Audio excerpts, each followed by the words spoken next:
Je prends premièrement Matthieu chapitre 21, du verset 1 au verset 5. Lorsqu'ils approchèrent de Jérusalem et qu'ils furent arrivés à Bethphagée, vers la montagne des Oliviers, Jésus envoya 2 disciples et en leur disant: allez au village qui est devant vous. Vous trouverez aussitôt une ânesse attachée et un ânon avec elle. Détachez-les et amenez-les-moi. Si quelqu'un vous dit quelque chose, vous répondrez: le Seigneur en a besoin. Et à l'instant, il les laissera aller. Or, ceci arriva afin que s'accomplisse ce qui avait été annoncé par le prophète. Dites à la fille de Sion: voici ton roi vient à toi, plein de douceur, et monté sur un âne, sur un ânon, le petit d'une ânesse. Nous prenons également Amos au chapitre 3 et nous lirons le verset 7. Car le Seigneur, l'Éternel, ne fait rien sans avoir révélé son secret à ses serviteurs, les prophètes. Amen. Que Dieu bénisse sa parole. Amen. Je voudrais nous entretenir pendant quelques minutes sur une scène qui s'est déroulée à Jérusalem. Et je parle d'une scène qui se déroule autour du mont Olivier. Du moins, on dit le mont des Oliviers. Nous voyons ici que Jésus est en train de descendre et il vient accomplir une écriture. Et pendant qu'il marche pour accomplir la parole, dans la suite de ce que j'aurais pu lire, vous regarderez que ceux qui étaient là se demandaient: mais qu'est-ce qui se passe? Quelle est cette attraction sur le mont des Oliviers? Ils étaient en fait étonnés de voir que pendant que Jésus descendait, il y avait des hommes qui accouraient de partout et qui criaient: Hosanna au fils de David! Hosanna au fils de David! Ils se disaient: mais qu'est-ce qui se passe autour du mont des Oliviers? Amen. Et je dirais, comme titre à ma prédication ou à mon exhortation, quelle est cette attraction sur la montagne? Pourquoi les gens sont tellement emballés quant à voir un homme sur une ânesse, quant à voir un homme qui vient sur un ânon? Mais qu'en est-il exactement? Mais ce n'était pas une scène banale. Mais ce qui m'inquiète ici, et qui a attiré mon attention pour en parler cet après-midi, c'est que le peuple qui était le peuple de Dieu, Amen, le peuple juif, qui était le peuple élu, en d'autres termes, un peuple qu'on pouvait considérer à l'époque comme étant le seul peuple croyant. Parce qu'en réalité, le salut vient des Juifs, qu'on le veuille ou pas, c'est la parole. Amen. Amen. Et même s'il est vrai que nous avons eu des divinités, Dieu reconnaissait qu'il y avait le Dieu des grands. Il n'a jamais dit que ce n'est pas Dieu. Dieu reconnaissait qu'il y avait les dieux de Baal. Il n'a jamais dit que ce n'était pas Dieu. Mais quand on regarde le Dieu des grands, c'était en fait un morceau de bois taillé. Quand on regarde le Dieu de Baal, c'était des sacrifices, ou du moins des idoles qui étaient adorées. Mais pourquoi peut-on dire qu'Israël était le seul à adorer le véritable Dieu? C'est parce que le Dieu d'Israël est vivant. L'homme a en lui la nature que Dieu lui a donnée pour qu'il soit adoré. Parce qu'en fait, au commencement, Dieu n'était pas Dieu. Vous savez cela? Il était simplement Elohim, en d'autres termes, l'homme qui existe par lui-même, qui n'a pas de créateur. Alors pour qu'il soit adoré, il fallait qu'il crée les anges et les hommes, parce que le mot Dieu signifie ce qu'on adore, ou sujet d'adoration. Amen. Amen. Alors voyez-vous, Dieu n'était pas Dieu au commencement, il a donc placé dans l'homme ce désir, ce besoin d'être un adorateur. Malheureusement aujourd'hui, nous prenons cette faculté, on adore des serpents. Amen. On prend des morceaux de bois, on les taille, et on a des dieux devant nous. Amen. Mais c'est simplement, nous sommes en train de déplacer la faculté que Dieu a mise en nous de l'adorer lui à la création. Et c'est pour ça qu'aujourd'hui, Beaucoup adorent la création et non le Créateur. Alors voyez-vous, le seul vrai Dieu qui était adoré à ce temps-là, c'était le Dieu qui touchait, qui conduisait, qui marchait au milieu de son peuple. Ce Dieu pouvait se faire voir. Il pouvait être touché. On pouvait lui parler et lui pouvait répondre. C'est pour ça qu'Israël était le seul peuple qu'on pouvait appeler un peuple de croyants. Maintenant, ce peuple de croyants avait une grande promesse. La souffrance d'Israël s'arrêterait. Les difficultés d'Israël seront interrompues. L'esclavage d'Israël sera anéanti. Il fallait donc qu'ils aient foi au fait qu'un Messie leur était destiné. Et voyez-vous, frères, que le Messie étant venu, il a accompli les 3 ans et demi de son ministère alloué aux Juifs. Au moment où il va pour le sacrifice, Israël ne comprend pas ce qui se passe. Mais qu'est-ce qui arrive? Et nous voyons que ce qui s'accomplissait ici était ce que Ésaïe avait déjà dit au chapitre 61. Que quand le Messie viendrait, au temps de la Pâque, il irait se sacrifier pour le salut d'Israël. Et voici que le peuple croyant ne comprend pas ce qui se fait. Le peuple croyant ne comprend rien à ce qui se fait devant lui. Et en même temps, il était écrit dans Zacharie 9 qu'il viendrait, qu'il descendrait de cette montagne, et que c'est justement après ça que le salut serait accordé à Israël. Amen. Amen. Voyez-vous, en même temps, ce Messie qui n'était pas connu, qui tourne à peu près une scène incomprise, il y a une petite femme qui était quelque part, qui a vu le même Messie. Elle était au puits. Le Messie lui dit, tu as eu 5 maris, mais le 6e n'aime pas ton mari. La petite s'est rappelée d'une chose. Mais la parole avait dit que quand le Messie viendrait, il ferait ce genre de choses-là. C'est comme ça qu'elle a reconnu alors que cet homme-là n'était pas n'importe qui. C'était l'homme qui nous avait été destiné. Alors cela a transformé sa vie.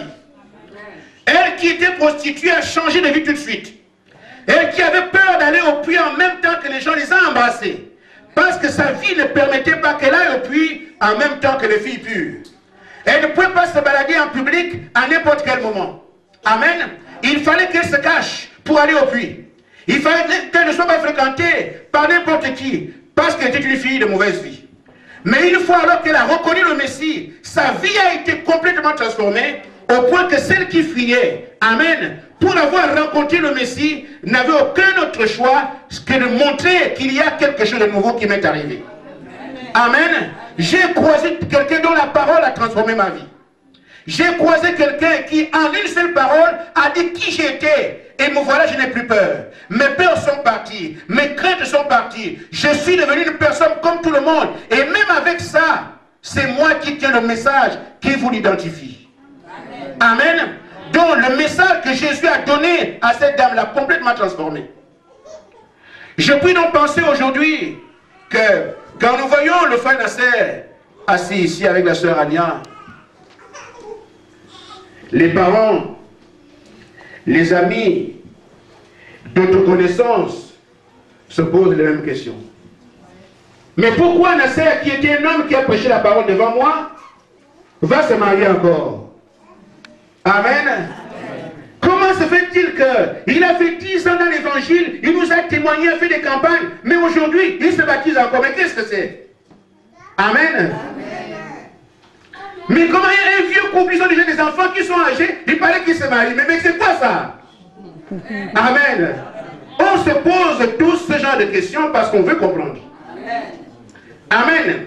Mais remarquez, frère, ce que nous avons aujourd'hui, dans ce que nous appelons servir Dieu, qu'on le veuille ou pas, il n'y a que 2 esprits qui gouvernent la terre. L'esprit de Dieu, où vous avez le malin avec vous. Il n'y a pas d'intermédiaire. Quand vous le croiserez, venez me dire. Amen.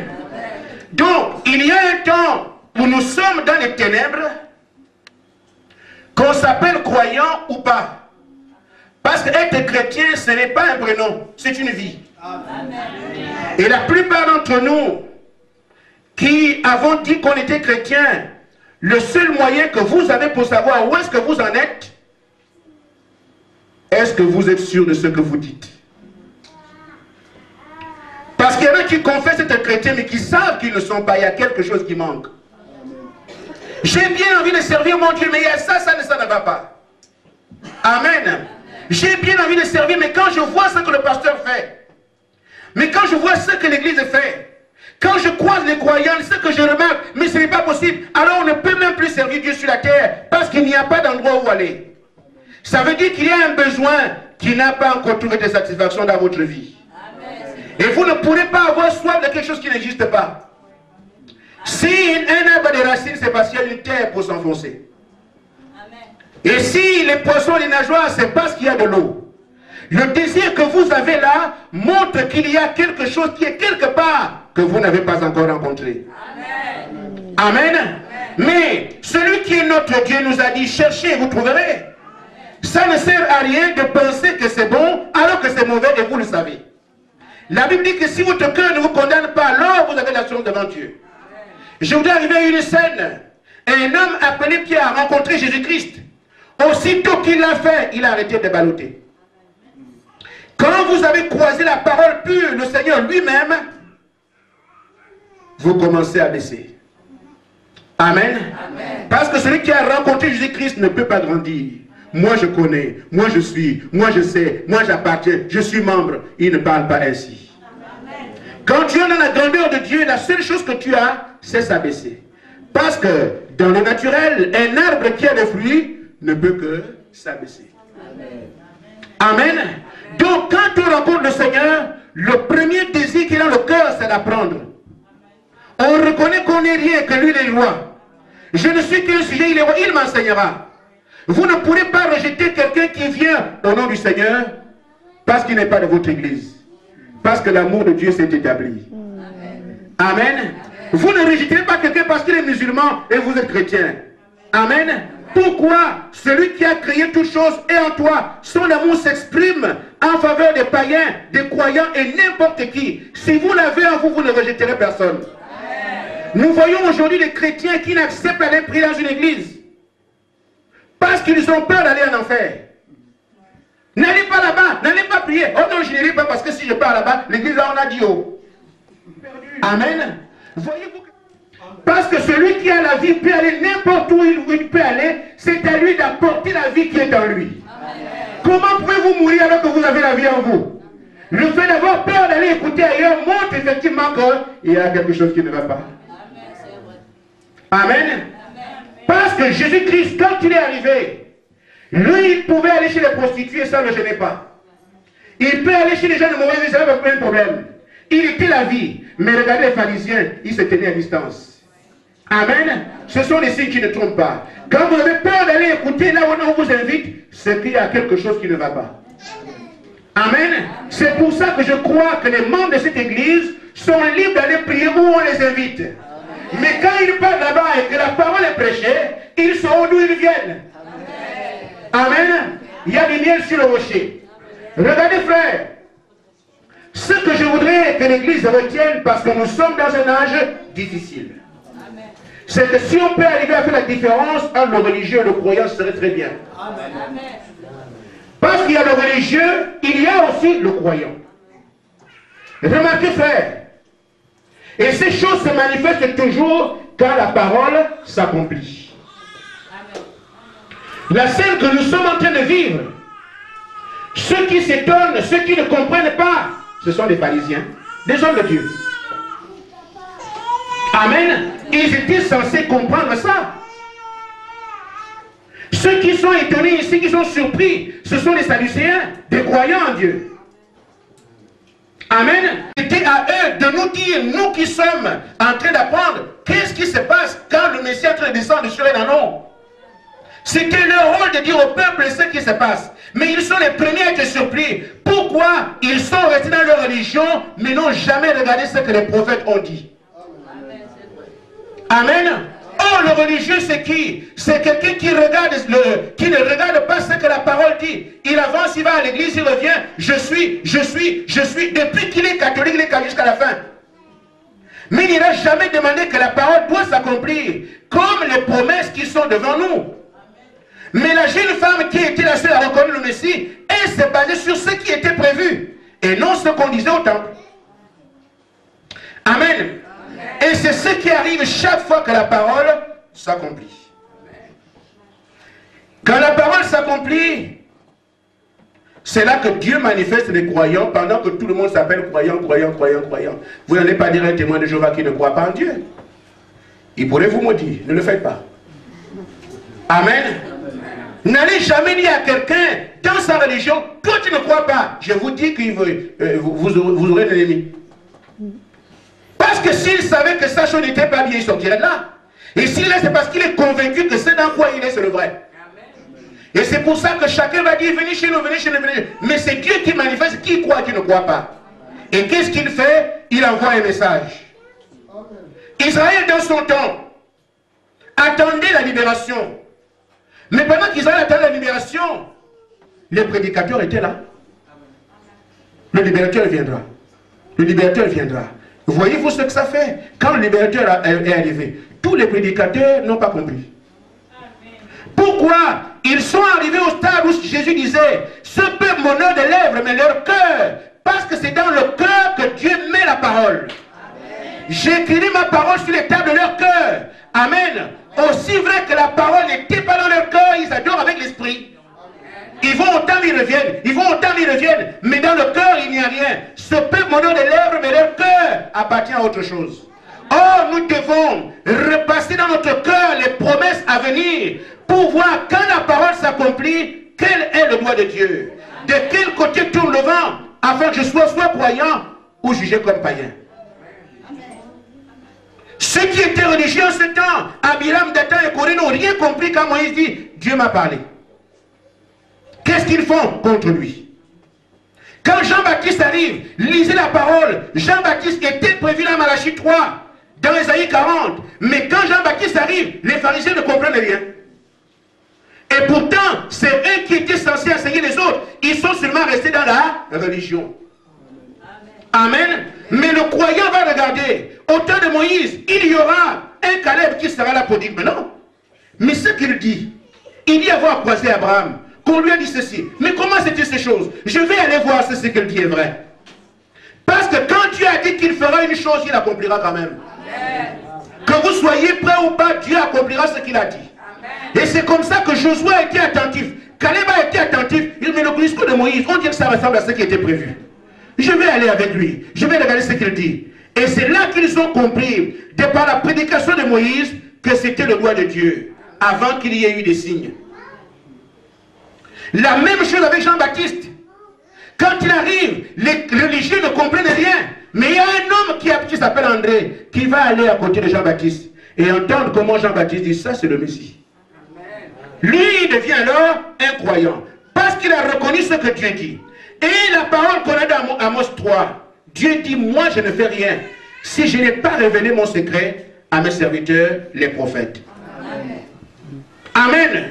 Le jour de la Pentecôte, la même chose. Les gens sont allés adorer à Jérusalem au jour de la Pâque. Ils adoraient là-bas, ils chantaient, ils dansaient. Mais en même temps, il y a un autre groupe quelque part qui a reconnu le Messie. Ils sont dans la même ville. Ils croient au même Dieu. Mais ceux-là sont dans le religieux depuis longtemps. Je suis membre. J'occupe tel poste. C'est moi qui fais ceci. Ils servent Dieu sur la base de ce qu'il peut faire. Mais les autres servent Dieu en voyant la prophétie s'accomplir. Amen. Amen. Et c'est comme ça alors que Pierre peut leur dire, mais nous ne sommes pas fous. Mais ceux qui sont allés adorer à Jérusalem se disent, mais comment? Nous on a été adorés, eux aussi disent qu'ils ont Dieu. Mon frère, ne me juge pas trop vite. Ne vois pas les photos au mur et tu commences à te poser des questions. Renseigne-toi. Amen. Mes frères, nous ne sommes pas sous. Nous n'avons rien bu. Mais ce que nous vivons là, c'est ce qui a été prévu dans Joël, que le Saint-Esprit viendra sur la terre. Amen. Amen. Alors si vous commencez à dire, il y a des photos, il y a ceci, oh là là, c'est une secte, alors vous ne comprendrez jamais que le Saint-Esprit était en train de parler dans Pierre. Alors ils se sont arrêtés. Pierre, mais vous dites quoi? Nous, on voit, non, nous ne sommes pas sous frères. Écoutez, ce que vous voyez là, C'est la colonne de feu que Dieu a prévue pour le troisième exode. Amen. Il peut vous le dire, pas pour nous arrêter. Mais si vous voyez là-bas, mais c'est Jésus-Christ qui est descendu, ça fait 40 ans, en 103, il s'est fait filmer selon ce qui est écrit dans Apocalypse 10. Amen. Et l'image qu'on a ici, c'est un dessin que quelqu'un a fait. Amen. Et le prophète a vu ça, il dit non, ça c'est l'image qui se rapproche beaucoup plus de Christ que tout ce qu'on a vu. Amen. Pour moi c'est beau. Ça ne veut pas dire qu'il y a des photos. Alors Pierre a pu leur expliquer. Et en ce moment-là, ceux qui étaient ce jour-là ont demandé à Pierre, mais qu'est-ce qu'on va faire? Pierre leur a dit, repentez-vous, voilà.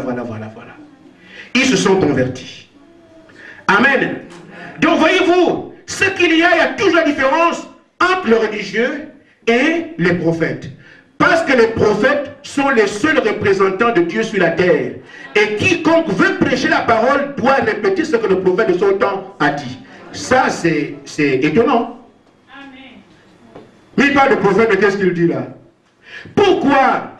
Parce que frère, cette vieille guerre existe depuis des siècles. Jésus a dénoncé ça. Dans Matthieu 23, 34, lisons ça. Je donne juste une preuve, on a peu de temps aujourd'hui.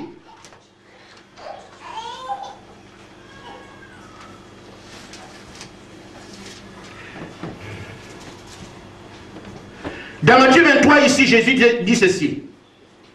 Il dit, c'est pourquoi, voici, je vous envoie des prophètes, des sages, des scribes. Vous tuerez les uns, vous crucifierez les autres, vous battez les autres de verge, de synagogue en synagogue. Voyez-vous, ça c'est l'écriture, et ça a toujours été comme ça. Montrez-moi un seul prophète qui soit arrivé sur la terre qui n'a pas été maltraité par les religieux. Or, Dieu lui dit, moi quand je parle, je ne peux rien faire s'il n'est pas un prophète. Et c'est ce qu'il a toujours fait. Et dans cet âge, on nous dit que les prophètes ne viennent plus, mais c'est faux. C'est absolument faux. Parce qu'aucune écriture n'a jamais dit cela. Amen. Simplement parce que les hommes meurent, mais les esprits ne meurent pas.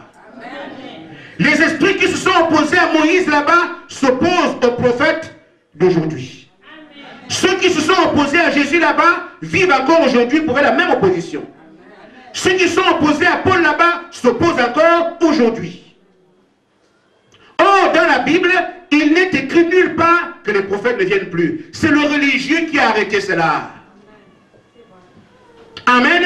C'est le système religieux qui a arrêté cela. Il n'y a plus de prophètes, mais il n'y a aucune écriture. Je vous demande alors, pour en parler, juste un témoignage. Comme on a peu de temps. Et s'il y a des questions, je suis prêt. La bibliothèque est là. Mes rendez-vous sont connus. Je vois que nous savons tous que l'Apocalypse, c'est une vision que Jean avait eue.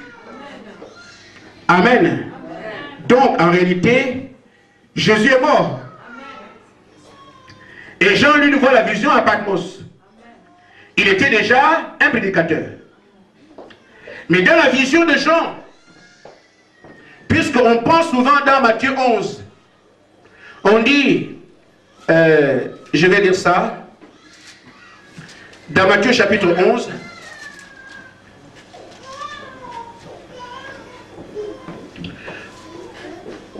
on dit, car tous les prophètes et la loi ont prophétisé jusqu'à Jean. Quand les gens voient ça, on dit que les prophètes et la loi... Ils disent que la loi et les prophètes se sont arrêtés jusqu'à Jean, ce qui est écrit. Mais c'est une mauvaise interprétation de la parole. On s'appuie là-dessus pour dire que les prophètes ne viennent plus. Mais la compréhension de la parole, c'est là que Jésus fait la différence entre l'Ancien et le Nouveau Testament. Lisons dans Actes 24, 14. La loi et les prophètes, c'est un livre.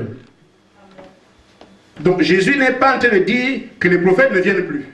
Ceux qui veulent l'entendre prennent le raccourci. Mais dans Actes 24, 14, l'apôtre Paul dit, il dit, je t'avoue bien que je sers le Dieu de mes pères selon la voie qu'ils appellent une secte, croyant tout ce qui est écrit dans la loi et les prophètes. La loi, ce sont les 5 premiers livres de la Bible. Vous avez la Genèse.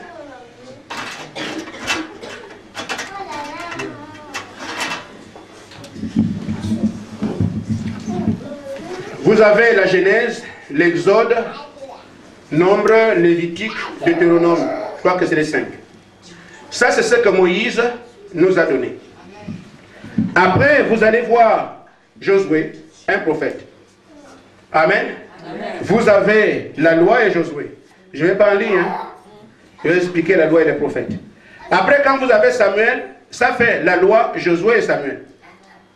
Amen. Quand vous avez Ésaïe, ça fait la loi, Josué, Samuel, Ésaïe.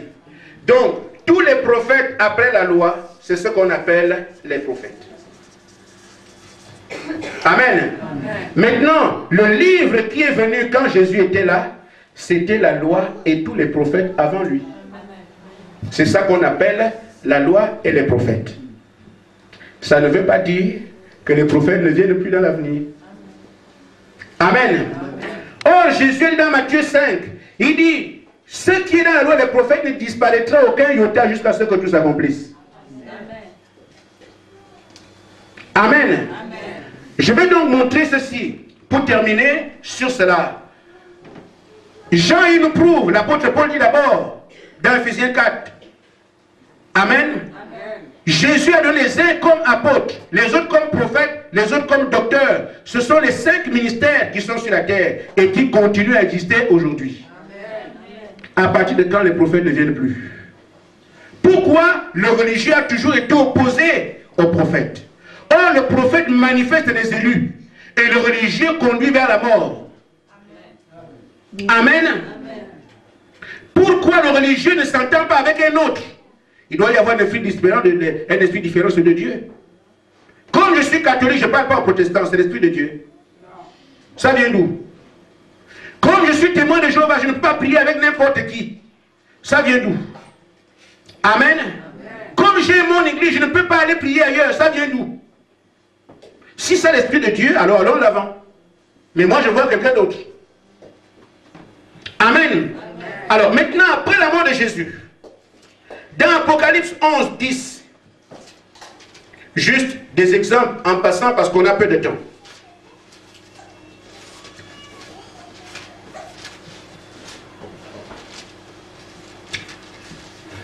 Dans Apocalypse 11, 10, vous voyez que Dieu prévoit qu'il enverrait encore 2 prophètes. Mais si les prophètes ne viennent plus, ceux-là, qui les envoie? Amen. Amen. Dans Apocalypse 11, la Bible dit, lisez ça vous-même chez vous, vous arriverez là. Je veux seulement prendre le mot prophète. Dans Apocalypse 11, il dit, et à cause d'eux, les habitants de la terre se réjouiront et sont en allégresse, et ils s'enverront des présents les uns aux autres, parce que ces 2 prophètes auront tourmenté les habitants de la terre. Et je peux vous dévoiler le secret entre nous. Les 2 prophètes qui doivent encore venir, ce sont ces 2 prophètes qui auront sur eux l'esprit d'Élie et l'esprit de Moïse. Amen. Si vous voyez en haut, dans le verset 5, vous allez voir qu'ils auront le même ministère qu'Élie avait, le ministère que Moïse avait. Amen. Ils sont prévus. Donc c'est parce qu'il y a une guerre entre les prophètes qui manifestent les fils de Dieu, les véritables croyants, et le religieux qui est là pour faire son rôle, c'est tout. Nous sommes ceci. Amen. Amen. Quand Moïse est venu, qui a été avec lui? Josué et Caleb. Regardez leur témoignage. Amen. Quand Jean-Baptiste est venu, qui a été son témoin? Regardez André et son frère. Quand Jésus est venu, voyez, les disciples sont là. Les prophètes viennent pour manifester les croyants de chaque âge. Amen. Et pendant que nous avons un court temps, après Jésus-Christ, il y a 7 messagers qui étaient prévus. Amen. Ils sont dans Apocalypse 2. Et ce sont des choses que nous n'avons jamais entendues, nous n'avons jamais connues. Pourquoi? Parce que le religieux nous a envahis. Il fallait que tu sois catholique, protestant, musulman, comme ça tu crois. Mais Dieu aussi a son programme. Amen. Amen. Et c'est comme ça que Dieu se révèle aux siens. Remarquez frère, aujourd'hui, Dieu nous a envoyé un prophète selon ce qui est écrit dans Malachie chapitre 4. Ce que nous voyons aujourd'hui, c'est que la terre doit aller au feu. Que nous voulions ou pas, Mais Dieu dit, avant que la terre ne brûle, je vous enverrai, dit le prophète. Il fallait donc qu'aujourd'hui, on puisse identifier ce qu'est le prophète. Et c'est ce qui a été fait. Amen. Nous avons identifié le prophète. Pourquoi les religions sont toujours contre les prophètes? Parce que le prophète a ainsi dit le Seigneur. Et quand il amène ainsi le Seigneur, ça détruit toutes les croyances qu'il y avait sur la terre. Parce que le prophète ne va pas faire des études. Le prophète ne fait pas la théologie ne vient pas de Dieu. Et quand un théologien entend ça, va dire, mais lui se prend pour qui? Mais c'est ça. Comment on peut étudier quelqu'un qui n'a ni commencement ni fin de vie? Vous commencez par quel bout? C'est juste une ruse de Satan. C'est le diable qui est derrière ça. Ça a l'apparence de quelque chose de bien. Mais 3 ans d'études bibliques ou 15 ans, c'est seulement montrer que l'Esprit de Dieu ne t'a jamais visité. Amen. Amen. Et c'est parce que les prophètes viennent, ils prêchent avec des visions.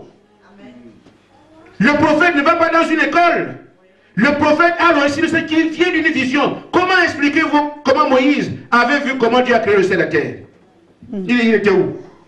Il révèle comment Dieu a créé le ciel et la terre 4000 ans après. Ce sont des visions. Comment expliquez-vous que Paul puisse voir ce qui se passerait aujourd'hui? Parce que simplement Paul a eu des visions. Comment expliquez-vous comment Isaïe avait vu comment le Messie viendrait 800 ans plus tard?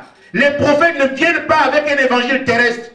Ils ont toujours un message surnaturel. Amen. Et quand ce message atteint le cœur d'un élu, il tremble. Amen. Amen. Amen. Aujourd'hui, je prends juste quelques exemples. Quand un prophète vient, il trouve que les gens sont baptisés au nom du Père, du Fils et de Saint-Esprit. Mais personne n'a été baptisé comme ça. Amen. Dans les Écritures, ça n'existe pas. Mais quand le prophète vient, il vous révèle, frère, que Père, Fils et Esprit, c'est en fait des titres. Amen. Donc, Père, Fils et Saint-Esprit, ce sont des titres. Pour Père, Fils et Esprit, on a moins de temps. Sinon, on parlerait de ça. Père, c'est le Seigneur. Le Fils, c'est Jésus. Et Christ, c'est l'onction qui était sur lui. Amen. C'est ça qui vous donne le nom. Seigneur Jésus-Christ. Or, il est écrit d'aller faire des disciples les baptisants au nom. Père n'est pas un nom. Amen. Le frère Nasser, c'est un père. Si je dis la Père vient ici, tous les papas vont c'est pas un nom. Amen. Fils non plus n'est pas un nom. Je suis de quelqu'un. Je suis fils de, c'est pas mon nom. Mais mon père m'a donné un nom. Amen. Amen. Le Saint-Esprit, ce n'est pas aussi un nom, c'est la nature de Dieu. Dieu est saint et il est esprit. Amen. Ça montre ce que Dieu est. C'est pas un nom. Mais le nom est caché derrière les différents titres. C'est pour ça que vous voyez, moi je dis, qui parmi nous était là quand Jésus indiquait les conseils, les consignes? Nous n'étions pas. Pierre était là, Jean était là, André était là, Barthélemy était là, ils ont entendu ce qu'il a dit. Et voyez-vous, quand ils sont allés baptiser, ils ont tous baptisé au nom du Seigneur Jésus-Christ. Parce qu'ils ont compris que Père, Fils et Esprit, c'était ça. Et il leur dit lui-même, c'est là dans Luc 24, 45. Il dit, la repentance, le pardon des péchés serait prêché en mon nom. Amen. Amen. Oh, remarquez, frère, quand on arrive là, quelqu'un qui n'est pas baptisé conformément à ce que Jésus a dit, dira aujourd'hui, j'ai le Saint-Esprit. Mais vous êtes trompé, frère. Parce que dans Acte 4, 12, la Bible dit que le salut est dans le nom. Amen. Et ce nom-là, c'est le nom du Seigneur Jésus-Christ. Il n'y a pas de salut en un autre. Il n'y a qu'en lui. Et on vous dira, vous avez le Saint-Esprit. C'est pour ça que quand un prophète vient, il est le révélateur de la parole de Dieu. Les dénominations ne sont pas d'accord. Amen. Amen. Quand le prophète vient sur la terre, il trouve que les gens vont faire la théologie, aller apprendre de Dieu pour enseigner. Mais je vous dis, nous sommes peut-être une centaine de personnes ici. Je vous donne un an. Venez me montrer une seule personne dans la Bible ou un seul messager de Dieu qui a été fait à l'école pour venir prêcher. Je vous attends. Je suis certain que vous n'en trouverez pas. Amen. Amen. C'est le religieux qui est dans cela. Il n'y a pas de vie à l'intérieur. L'apôtre Paul dit, l'évangile que moi je prêche, je ne l'ai pas reçu d'un homme. Moïse vient après avoir vu la colonne de feu. Jean-Baptiste dit que celui qui m'a envoyé m'a donné un signe. Mais d'où est venue la théologie de Dieu? D'où c'est le religieux qui est derrière ça? Et c'est le diable qui s'y cache. C'est pour ça que vous cherchez Dieu. Vos vies témoignent de ce que vous n'avez jamais croisé. Amen. C'est pour ça que la soif de Dieu étant là, vous sentez qu'il y a un besoin nous satisfaire parce que vous êtes dans une boue. Amen. Aujourd'hui, n'importe qui va à la chair. Le religieux permet. Les femmes prêchent la parole. Mais ce n'est pas possible. Amen. Mais on prend de la parole de Dieu la tort. Mais il faut un prophète. Dieu dit, je ne fais rien sans avoir révélé mon secret à mes serviteurs, les prophètes. Mais on va aujourd'hui, le système mondain accepterait que les femmes montent à la chair prêcher la parole. Ce n'est pas la misogynie, la discrimination. Dieu est quand même Dieu. Amen. Il est écrit, je ne permets pas à la femme d'enseigner. 1 Timothée 2,12. Amen. Mais à partir de quel moment on peut permettre ça? Parce que le religieux aime ça. Et la prédication de la femme a toujours amené la mort. Amen. Chaque fois que quand Ève au jardin, au commencement, quand elle a pris la parole pour dire à Adam ce qu'il fallait faire, la mort est venue. Amen. La même chose, pauvre Abraham, il croyait ce que Dieu lui a dit. Comme fait, il était là, il croyait ce que Dieu lui a dit. Mais Sarah est venue un jour, mais prends celle-là, non. Et c'est Ismaël est né. Amen. Donc, je ne suis pas là pour dire ce que l'homme veut entendre. Un serviteur de Dieu est au service de la parole. Amen. Ça ne fait pas des femmes de moins que rien. Et c'est comme ça qu'on interprète mal la parole. On dit que la femme soit soumise à son mari. Et ça ébranle les foyers. Amen. Amen. Il n'a pas été dit à l'homme de soumettre la femme. Ce n'est pas ce que Dieu a dit. Amen. Dieu dit à la femme, sois soumise, c'est toi qui choisis de respecter ton mari. Ce n'est pas au mari de dominer la femme. Non, ce n'est pas ce que ça veut dire. Amen. Et quand cela est placé, mal interprété, oh, mais la Bible dit que les femmes sont là, on n'a pas de place, on n'a pas ceci. Dieu n'a jamais dit à l'homme de vous malmener, c'est faux. Amen. Dieu a dit à l'homme, aime ta femme. Amen. Et quand tu aimes quelque chose, tu la chéris. Amen. Amen. Amen. Donc la femme a la plus grande place. Parce qu'elle bénéficie d'amour. L'amour, c'est qui? C'est Dieu. Amen. En d'autres termes, Dieu lance l'homme vers la femme afin que la femme gouverne les choses. Amen. Mais quand c'est mal interprété, on dit, oh, la femme est mal. Non, non, non, vous ne comprenez pas ça. Là, le plus grand don que Dieu peut faire à quelqu'un, c'est l'amour. Et c'est à l'homme qu'il est demandé, aime ta femme. Amen. Vous voyez là où se trouve la position de l'homme? Amen. Amen. Mais si la parole est mal prêchée, on va penser que les femmes doivent être battues, on doit piétiner. Non. Amen. Amen. Nous devons les aimer. Amen. Nous devons les chérir. Amen. Un homme qui doit rentrer chez lui amène toujours un paquet. Amen. Alors chérie, tu vois, je t'ai amené mes gâteaux. Amen. Alors chérie, tu vois, aujourd'hui, je t'ai amené les boucles d'oreilles. Amen, pour ceux qui en mettent. Amen. On doit les chérir. Quel travail? L'homme doit toujours se balader ayant la femme dans le cœur. Quand je vais rentrer, je dirai quoi? Amen. Amen.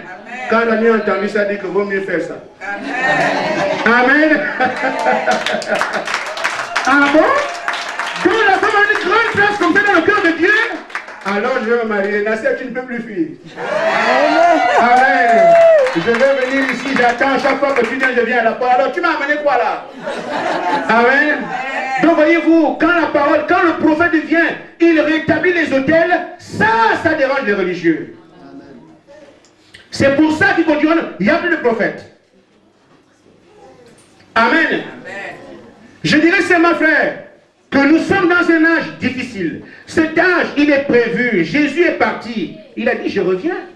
Il faudrait alors que chacun de nous, qui a un peu d'égard pour sa propre vie, regarde ce qu'ont prévu les Écritures. Amen. Amen. Or, quand le prophète vient, il met les choses à leur place. Dieu ne peut pas surprendre son peuple. De même, quand il venait pour la première fois, il a envoyé Jean-Baptiste parce que les religieux de leur temps n'ont pas préparé le peuple. Amen. Le prophète doit d'abord venir. Et en ce moment, comme il vient chercher son épouse, le même esprit de Dieu est venu sur la terre pour préparer les gens à partir. Amen. C'est pour ça qu'il est aujourd'hui du devoir de chacun de pouvoir regarder d'où vient l'appel et il s'agit de quel appel. Dieu ne prend pas un prophète dans une religion. C'est pour ça que nous avons perdu nos identités.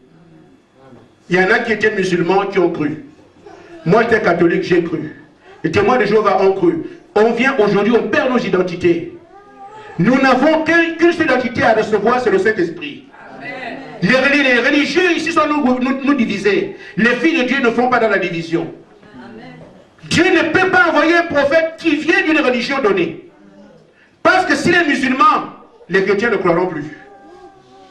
Si les témoins de Jéhovah, les protestants ne croiront plus. C'est pour ça qu'il prend toujours le prophète à l'extérieur, qui va dire à tout le peuple, ainsi parle l'Éternel. Il n'a pas d'identité. Et c'est ce qui se fait en ce moment. Dieu a des fils dans l'islam. Dieu a des filles dans les témoins de Jéhovah. Dieu a des enfants partout sur la terre, dans le bouddhisme et partout. Mais il doit les rassembler. La religion ne fera pas ça.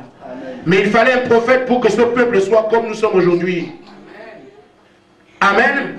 Qui viennent de tous les horizons et soient ensemble. Une fois alors, frère, que le frère Nasser, il a écouté ce que le prophète enseigne. Vous avez la parole avec vous. Amen. Vérifiez les prédications du prophète. Celui qui a un peu d'amour pour son âme, vérifiez si ce que nous vous disons est vrai ou c'est faux. Parce qu'une chose ne peut pas être à la fois fausse et vraie. Si c'est faux, il n'y a pas de risque, mais si c'est vrai, vous êtes comme au courant. C'est ainsi alors, après avoir été marié, dans sa coutume, ce qui est valable, parce que la Bible le connaît ça. Après avoir été marié, selon les lois du pays, amen. Et quand tu es dans la parole, je dis, mais comment? L'instituteur du mariage, c'est Dieu. Quand Dieu a dit au commencement, il n'est pas bon que l'homme soit seul, je lui fais une chair de sa chair, de ses os. Il n'y avait pas encore de préfet. Amen. Il n'y avait pas de mère. Et l'autorité suprême doit être respectée par quiconque croit la parole. C'est pour ça que vous êtes là ce soir. Disant, ah bon? Il se marie encore? Oui. Parce que quand Jésus-Christ vient, il doit nous trouver comme des personnes qui ont vécu toute la parole qui leur a été prêchée. Amen. Je suis donc heureux de commencer la cérémonie.